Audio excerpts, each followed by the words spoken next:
Alright, so I ended up moving into my current house almost 3 years ago. I lived in my previous one for about 7 years or so, and in late 2019 I moved into my current home.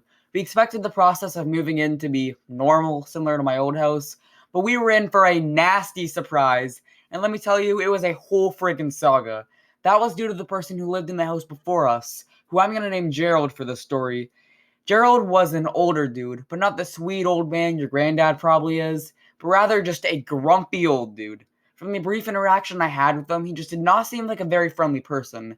My parents felt the same that I did. He just didn't really seem like a cool dude, you know? But the house was nice, so my parents bought it anyways. So after my parents revealed to my sister and I in like June that we were moving houses, we got a tour of the house. And then we spent the next few months preparing and planning where stuff was going to go, who was going to have what room, the normal things you do in planning to move into a house. So time slowly goes by, and then the day eventually comes in September where the house was going to legally become ours. The house became my family's at 5 p.m. that day, so at around 4:30 or something, we drove down to the house, and Gerald doesn't look ready to move out at all. We're all pretty confused. He's supposed to be out of the house in like half an hour, right? So why is he not ready? It really doesn't make any sense at all. So 5 o'clock eventually arrives, and Gerald is not out of the house. In fact, he doesn't actually leave for quite a while.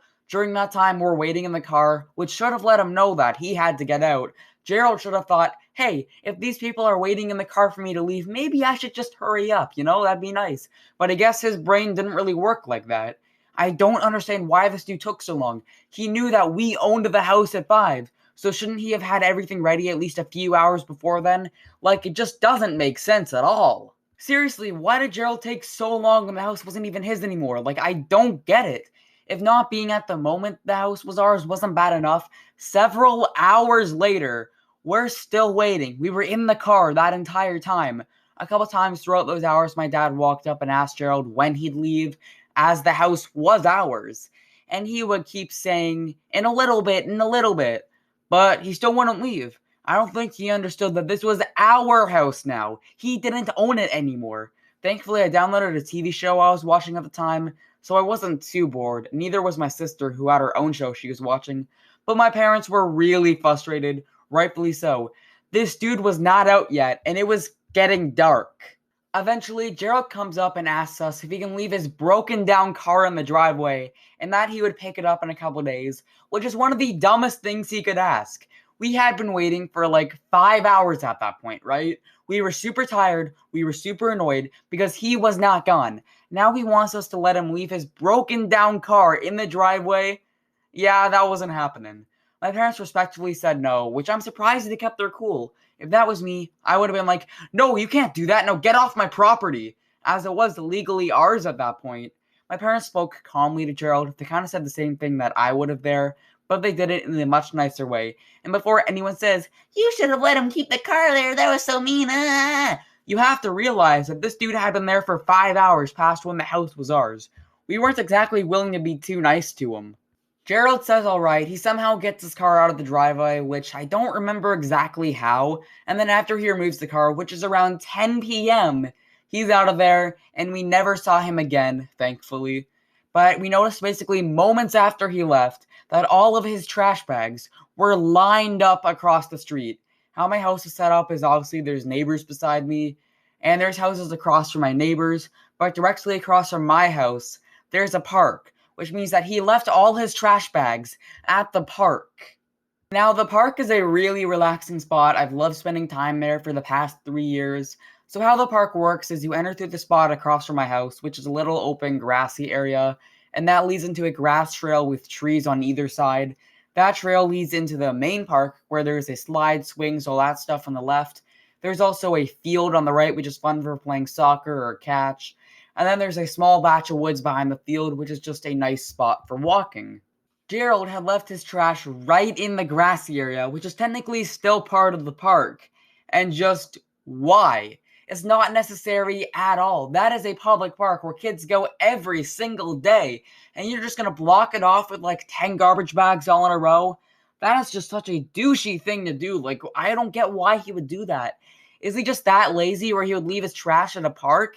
That is some next level laziness. And even though I'm a pretty lazy person myself, I'm not anywhere close to that type of lazy. But yeah, we had to clean up his trash, which was just not very fun.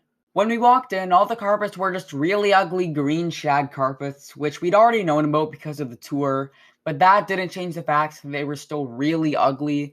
So we start basically getting ready for bed and we spend the night there, and then the following morning we go back to our old house, which was in the same town, and we take several trips transporting everything from that house to a new one.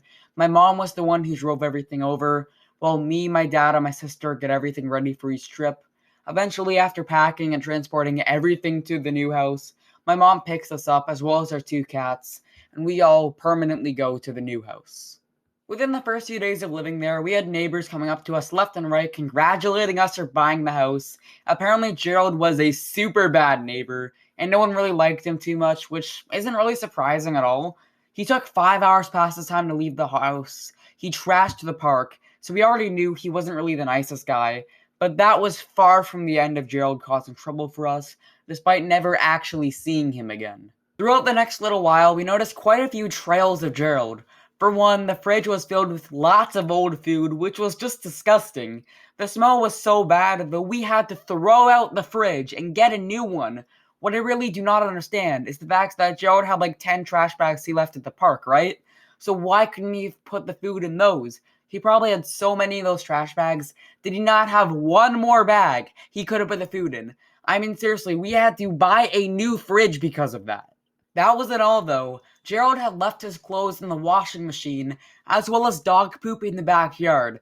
Both of which are just gross, man. Like, how lazy do you have to be to leave your clothes in a washing machine? Since he wasn't coming back, we decided to throw out his clothes, which, by the way, were disgusting themselves. As for the dog poop, it was just super gross to clean that up. The worst part is that we were all inexperienced on how to clean up dog poop, since we've only ever had cats, so we had to look up tutorials online to how to clean up dog poop. He also left live electrical wires in the backyard, which is pretty dangerous. Was Gerald trying to electrocute us? Because why would he leave active wires in the backyard? It doesn't make any sense. For some odd reason, this dude screwed all of the windows shut. Unlike the others, it wasn't disgusting, but just really annoying. Don't know why he would even do that, but it'll probably be impossible to guess. And one of the worst ones is that when we first moved in, there was a huge shed in the backyard, which I'd say is a pretty normal thing to have in a backyard. But the bad thing is that when we opened it, there were raccoons living in it. How filthy did it have to be for raccoons to be living in it? Honestly, we were not surprised at this point due to everything else Gerald had left behind. Thankfully, we took down that shed pretty quickly to put a pool in, and then we got a new shed sometime later. The funniest part has got to be the fact that his mail, such as like different bills and stuff, is still coming to our house 3 years later, which is just hilarious. Was he that lazy to where he didn't change his address on the mail thing? Like, I don't understand. I'm seriously starting to wonder if he was doing this all on purpose as revenge because we bought his house, but he was the one who put it up for sale, so it doesn't really make any sense. Maybe Gerald was just super lazy, but that just takes lazy to a whole other level. So yeah, that's the story of Gerald, the dude who lived in our house before us, who took the word lazy to an entirely different level. If you have a story you want to send in, something you would think would be great for me to tell on the channel, DM me on Instagram. The link is in the description. And if you thought this story was crazy, my friend once told me about a time a kid in his school spanks the principal. Click the link on screen right now to hear that story.